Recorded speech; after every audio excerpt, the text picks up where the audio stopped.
She isn't going to tell you, not directly, not yet, maybe not ever if you don't notice. Because by the time a woman consciously decides she likes you, her body has already been telling you for weeks. The conscious admission is the last thing to arrive. Everything else came first, and almost all of it happened beneath the level of language, in signals her own brain isn't fully aware it's sending. Most men miss it. Not because they aren't paying attention, but because they're paying attention to the wrong layer. They're listening for words. They're watching for the obvious. They're waiting for the confession. And while they wait, the actual evidence is moving across her face, her posture, her timing, her micro decisions in a vocabulary they were never taught to read. Here's what almost nobody understands. Attraction in women expresses itself first as regulation, before it becomes flirtation, before it becomes pursuit, before it becomes anything visible. It shows up as a series of small adjustments her nervous system makes around the presence of someone she has decided on some preconscious level is worth orienting toward.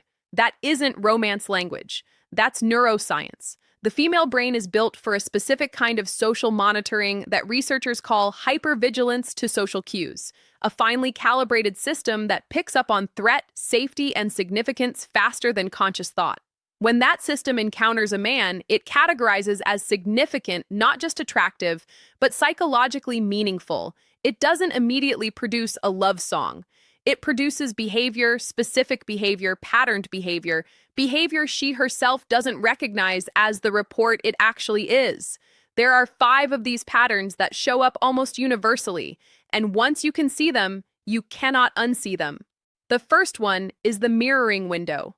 Watch what her body does in the first few minutes you're around her.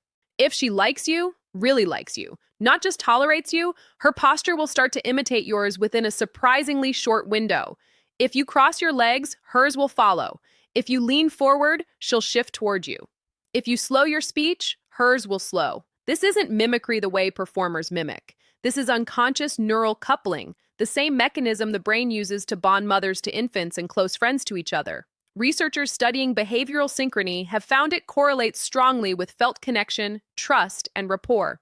When her body is mirroring yours without either of you noticing, her nervous system is doing something it only does for people it has decided are safe and significant. That decision was made before she could explain why. You're now in a category most men never enter. The second one is the attention recalibration. This one is subtler. When a woman secretly likes you, the way her attention moves through a room changes when you're in it. Not dramatically, almost imperceptibly, but if you watch carefully, you'll notice she keeps you in her peripheral awareness even when she isn't looking at you. She knows where you are.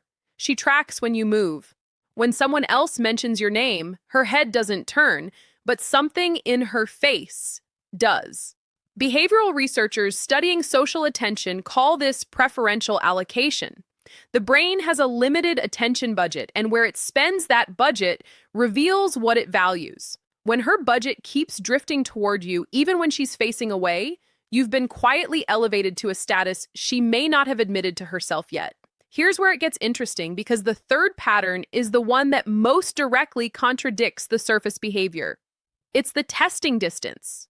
A woman who secretly likes you will often, paradoxically, become slightly less directly engaged with you than she is with the men in the room she feels nothing for. She'll talk easily to your friend. She'll laugh fully at someone else's joke. With you, there will be a small reservation, a fraction of a second of hesitation, a slightly more careful word choice, a more considered version of herself than she presents to people whose opinion doesn't carry weight. Most men read this as disinterest. It is the opposite. Disinterest looks like ease. Interest in its early stages looks like care. When her version of you becomes a more deliberate one, when she's editing herself slightly in your presence, your opinion has started to matter to her in a way she isn't yet ready to risk being seen mattering. If you've never had this explained, subscribe, because what's coming next is the part most men spend years misreading. The fourth pattern is the soft tell of memory. Pay attention to what she remembers about you that you didn't think she'd hold on to. The small things, the offhand comment about your sister, the name of the book you mentioned once, the order you placed last time. Female social cognition researchers have documented something specific about how women under emotional interest encode memory, details associated with people they're drawn to receive a higher salience tag in the brain's memory system. They are quietly, automatically prioritized. The result is that she remembers things about you she would never remember about a man she felt neutral about.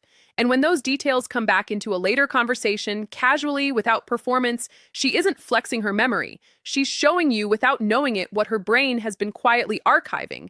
People remember what they care about. The brain doesn't waste storage on what it doesn't matter to it. And then there's the fifth one, the one that most men only recognize in retrospect after the moment has passed, the vulnerability disclosure window. There comes a point, usually unannounced, when a woman who secretly likes you will say something slightly more personal than the conversation called for. Not a confession, not a dramatic reveal, just a small piece of herself that doesn't quite fit the register of the surface conversation. A real opinion when politeness was sufficient, a moment of softness when humor was the easier move, a truth she could have left unsaid. This is the test that most men fail without realizing it was happening because she isn't sharing it for advice. She isn't sharing it to bond in a generic way. She's offering a small piece of herself to a nervous system she's evaluating for one specific quality, whether it can hold what she gives it without flinching, weaponizing, or making it about itself.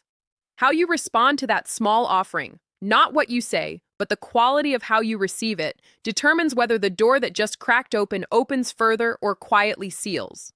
If you missed it, you missed her. If you held it well, something just shifted that she'll be able to articulate weeks from now. Watch for this. When more than one of these patterns appears together, mirroring, attention drift, the careful version of herself, the surprising memory, the small disclosure, you are not reading attraction. You are reading a decision her nervous system has already made. The conscious recognition on her end is the last thing to arrive.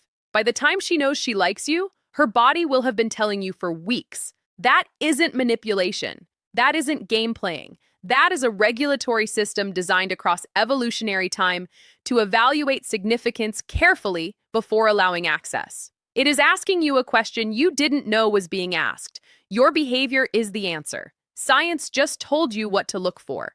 If this changed how you read women, subscribe. Next week, we're going somewhere most channels never go. The psychology of why women suddenly go quiet when they realize they actually like you, and what that silence is actually doing. And in the comments, I want something specific from you.